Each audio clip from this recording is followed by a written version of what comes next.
Following over 10 years of dominance over the super middleweight division, Joe Calzaghe elected to vacate his titles to make the jump to light heavyweight in order to chase legacy-defining bouts against such legends like Bernard Hopkins and Roy Jones Jr. Once the dust had settled over the super middleweight division in 2009, the Super 6 Boxing Classic was formed to determine who would be the successor to Joe Calzaghe's throne as the best super middleweight on the planet. This 6-man tournament included WBA super middleweight champion Kessler, WBC super middleweight champion Froch, Olympic gold medalist Andre Ward, IBF middleweight champion Arthur Abraham, former undisputed middleweight champion Jermaine Taylor, and Olympic bronze medalist Andre Dirrell. The competition started with 3 group stages where each boxer would fight 3 times. A boxer would be awarded 3 points for a win by knockout, 2 points for a win on points or disqualification, and 1 point for a draw. The top 4 from the group stage would then continue on into the semi-final, in which they would battle it out for a place in the tournament final. The opening round of the tournament started off with Arthur Abraham facing off against Jermaine Taylor. That is a Super 6 stare down. Taylor was able to take an early lead by moving and jabbing very well. Abraham would then grow into the fight by landing great body shots and effectively mixing up his work with combinations to the head and body of Taylor. Going into the 12th round with Abraham leading on all 3 scorecards, he was able to throw a fast straight right hand that was able to pierce the tight guard of Taylor. He just short-circuited Jermaine Taylor in the final seconds of the fight with a massive shot. He's going to get himself 3 points. On that same night, Froch would make the second defence of his WBC title when he faced off against Andre Dirrell.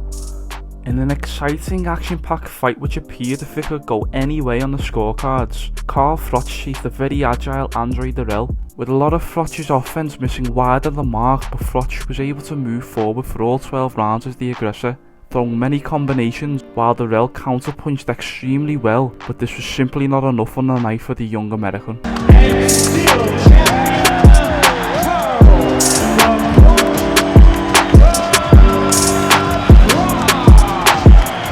A few months later, in the final fight of Group Stage 1, Kessler would meet Andre Ward for the WBA title. Kessler entered as the #1 super middleweight in the world according to the Ring magazine, and the favourite to win the Super 6 Series tournament, while Ward entered into the fight as a 2-1 betting underdog.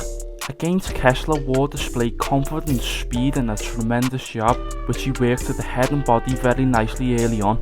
Kessler was flat and just never seemed to get into a rhythm or land anything remotely damaging on Ward. Ward would do an excellent job at dominating on the inside and out, and even hurt Kessler late on in the 4th round, which left him with a bruise under his right eye.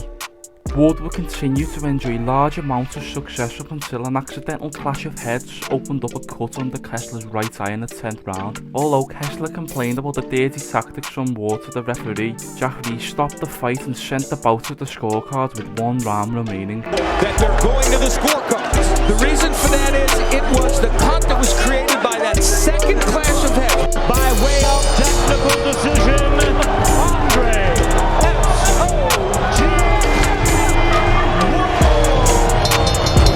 At the start of the second group stage, Arthur Abraham would again kick off proceedings as he looked to further his lead at the top of the standings when he faced off against Andre Dirrell. Dirrell would employ in the first few rounds many of the tactics that gave him great success when he faced Froch. Dirrell paired great footwork with blistering combinations to offset Abraham and to gain an early lead.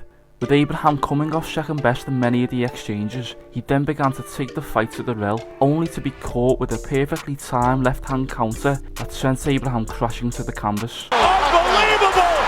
Left hand down goes Abraham for the first time in his career!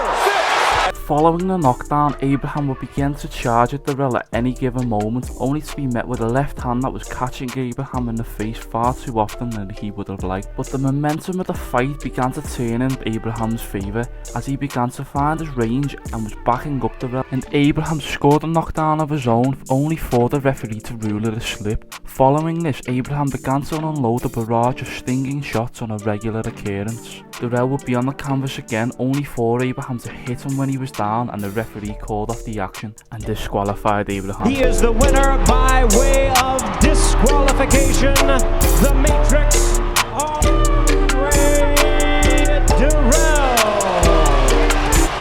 Carl Froch would then defend his WBC title against Kessler in a 2010 Fight of the Year contender. The two came out of the blocks early on at a fanatic pace. Froch and Kessler's fan-friendly styles gelled immediately as they opted to stand and trade leather with one another. In a war of attrition, both fighters seemed physically evenly matched, and this fight was turning into a thrilling matchup. Even though both fighters met fire with fire, it did seem that Kessler was getting the better of the action. The last round was a classic. The final minute was simply all action from both brave fighters. Froch was able to finish on top, but it seemed when the final bell had rung that he was outdone at his own game. Now Kessler moving in. Montoya told him to take it if he wants it. Here's Kessler. Froch answering. Under a minute to go. Look at him. Toe to toe. Kessler with Froch on the ropes. Now Froch fights off the ropes. What a fight here in Denmark. 5 seconds, right hand, left hook, Kessler, and that's it. Ladies and gentlemen, after 12 rounds of action, we have a unanimous decision. All three in favor of the winner and the new WBC Middleweight Champion of the World.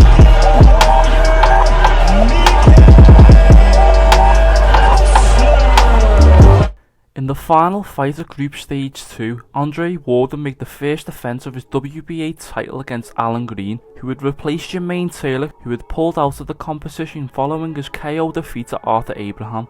The fight was contested mostly on the inside, with Ward bullying Green about the ring. Ward was able to land a variation of shots to the head and body of Green and racked up an early lead on the scorecards. For the remainder of the fight, Ward comfortably landed repeated jabs to Green and would unload eye-catching combinations when he would have Green backed up onto the ropes. Ward's very dominant performance over Green would earn him a unanimous decision, with all three judges scoring the contest 120 to 108, and Ward would progress on into the semi-finals of the tournament. We have a unanimous decision as all three judges scored about exactly the same, 120 to 108, all three in favor of the winner, and still champion tonight, securing his place in the Super 6 semi-finals,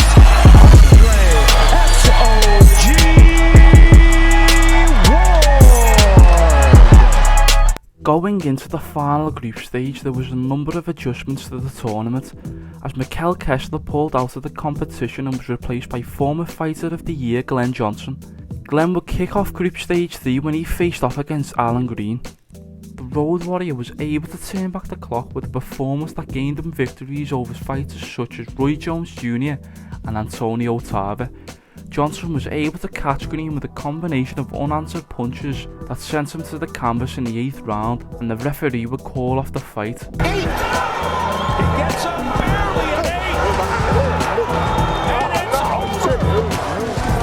Robert Burnett stopped the fight here in round 8! Carl Froch and Arthur Abraham would then face off for the WBC title that had just been vacated following Kessler's withdrawal from the tournament. Froch built up an early lead in the opening few rounds, as many observers expected he would, as Abraham started much slower than he had done in his previous contests. Froch combined his pumping jab and his length advantage to prevent the Armenian all night from building any significant attack.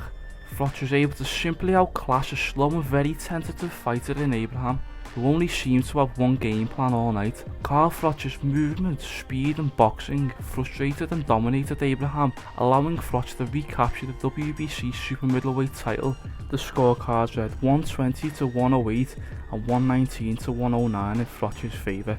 The expected bout between Ward and Durrell was postponed, as Andre Durrell withdrew from the tournament due to an undisclosed injury. This resulted in the decision to have Ward fight Saki Obika in a non-tournament title bout on the same night as Froch vs Abraham. Both fighters used rough tactics and fought evenly throughout the 12 rounds. Bika displayed a very impressive work rate, as he was able to gain many moments of success against Ward, but it was Ward's much crisper punching and overall accuracy which gave him the edge in the fight. At the conclusion of the fight, the judges scored the fight 120 to 108 and 118 to 110 twice, giving Ward a unanimous decision. All in there.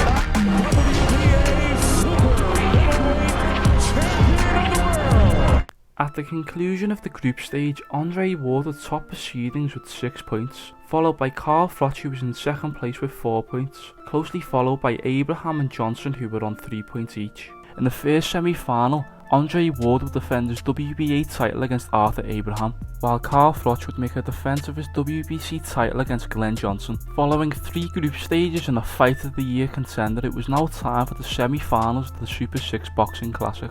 Ward and Abraham would kick off the semi-finals. Early on in the fight, Abraham came out of the traps determined to hurt Ward, following a lot of trash talk from Ward's trainer Virgil Hunter before the fight. Following the early attack from Abraham, Ward would begin to put on a boxing clinic as he utilised his sniper-like jab to keep Abraham at range, while working the head and body of Abraham with spiteful combinations. Ward would continue his dominant showing in the later rounds of the fight by inflicting more damage to the very tentative Abraham. Ward would go on to win the fight via unanimous decision. In the second semi-final, Carl Froch and Glenn Johnson knew that a win here would set up a fight with WBA champion Andre Ward in the final of the Super 6. Froch and Johnson put on an old school battle, with each fighter trading shots in the middle of the ring and having their moments of success. In a back and forth affair, the 42-year-old Johnson seemed to gain a slight advantage in the early rounds by landing several over-right hands and seemingly backing up Froch with his high ring IQ, but Froch never seemed phased, usually answering each right by Johnson with a flurry of punches and movement. Johnson was putting in a stellar performance despite his age, as many experts have Froch as an overwhelming pre-fight favourite, but the Englishman was enduring a tougher night than many anticipated, but he was managing to maintain the edge over the 42-year-old Jamaican. Froch had looked to have done enough to take a clear win on the scorecards,